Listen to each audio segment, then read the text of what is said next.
के साथ हमारा खान पान बिल्कुल बदल चुका है। जो बात पराठे पूड़ियों में थी, अब वो रोल, पिज्जा, कुरकुरे, चिप्स में आ चुकी है। नमस्कार दोस्तों, आप सभी का स्वागत है द हेल्थ साइट में और मैं हूं आपके साथ आशु। वक्त के साथ सब कुछ बदल गया है, हमारा खान पान, जीवन शैली, साथ के साथ हमारा बदल चुका है तेल।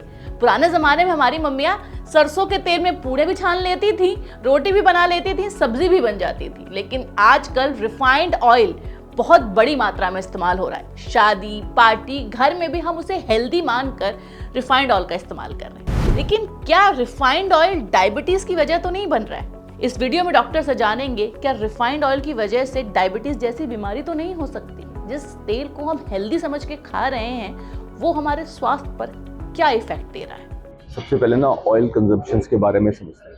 हमारा जैसे आपने कहा ट्रेडिशनल पुराना सिस्टम था मस्टर्ड ऑयल और देसी घी, आई थिंक वो सिस्टम फिर वापस आ रहा है। क्योंकि ट्रेडिशनली जो भी ऑयल्स हम यूज़ करते हैं, 3-4 चीज़ें हमें समझनी है बात में। तो सब ऑयल्स फैट्स हैं, सभी ऑयल कैलोरीज तो देंगे।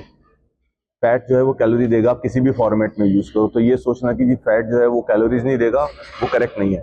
पर हर ऑयल कुछ एक जो मेन चीज़ होती है वो होती है लिपिड और कोलेस्ट्रॉल खराब करना। तो जो फैट सैचुरेटेड फैट्स होते हैं, ट्रेडिशनली क्या हुआ, घी क्यों आउट ऑफ वो चले गए? क्योंकि घी सैचुरेटेड फैट माना जाता है।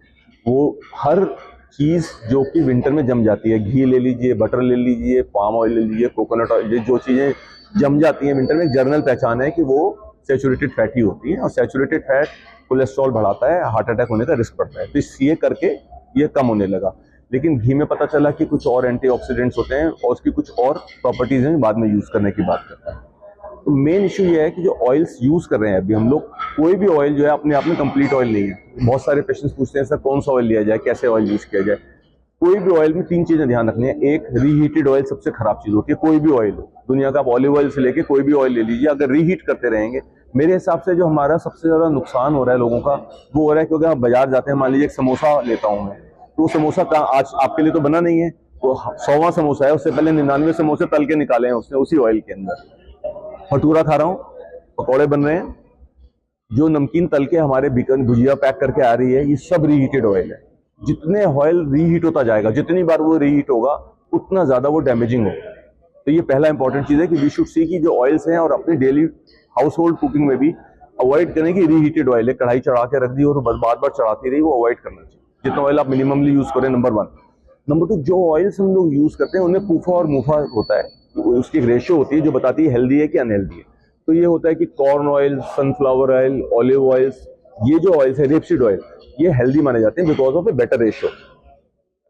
लेकिन ये भी कंप्लीट नहीं है अपने आप में। तो जो आइडियल है, अगर कोई मेरे से पूछे साहब आइडियल क्या चीज़ है, तो आइडियल ये है, मैं अपने पेशेंट्स को एडवाइस करता हूँ, use mustard oil, which is a pure mustard oil. तो यू कैन, हमारे यहाँ जो कच्ची धानी का तेल बोलते थे, प्योर मस्टर्ड ऑयल यूज करें। उसको आप ड्राई कुकिंग में यूज करें ताकि कम यूज हो। और जितना भी आपको अदर कुकिंग करना है, ग्रेवीज कुकिंग करनी है, वो कोई भी ऑयल यूज कर सकते हैं। 2 ऑयल अगर यूज करेंगे तो जो पूफा मुफा की रेशियो बैलेंस हो जाएगी। और फिर आप एक हल्का सा अमाउंट देसी घी का यूज कर सकते हैं, जैसे चपाती को टच करना। तो आपके टोटल फैट की रेशियोज और जो हमें कोलेस्ट्रॉल की वैल्यू कंट्रोल करने के लिए रेशियो चाहिए, वो इस तरह से आ सकती है। और ये दूसरे वाले ऑयल से ये भी आप बदल सकते हैं, जरूरी नहीं है, इसमें कोई सुपीरियरिटी नहीं है कि ऑलिव ऑयल जो है वो कॉटन सीड ऑयल से अच्छा है या बार्न ऑयल से अच्छा है। सभी ऑलमोस्ट सिमिलर हैं इस रेशियो के मामले में, और एक कॉम्बिनेशन बनाना हमेशा बेटर है। रिफाइंड ऑयल हमारी बॉडी में ब्लड शुगर लेवल को बढ़ाता है, ब्लड ग्लूकोज को बढ़ाता है। जैसा कि डॉक्टर ने बताया कि रिफाइंड ऑयल खाने से भी हमें डायबिटीज का खतरा हो सकता है। 26 से लेकर 52 साल की उम्र के लोगों में डायबिटीज का सबसे बड़ा कारण रिफाइंड ऑयल और नमक है। अगर आपको ये वीडियो पसंद आया हो तो हेल्थ साइट को सब्सक्राइब कीजिए और ये वीडियो ज़्यादा से ज़्यादा लोगों तक शेयर कीजिए ताकि लोग जागरूक हो सकें और रिफाइंड ऑयल का इस्तेमाल कम से कम मात्रा में करें।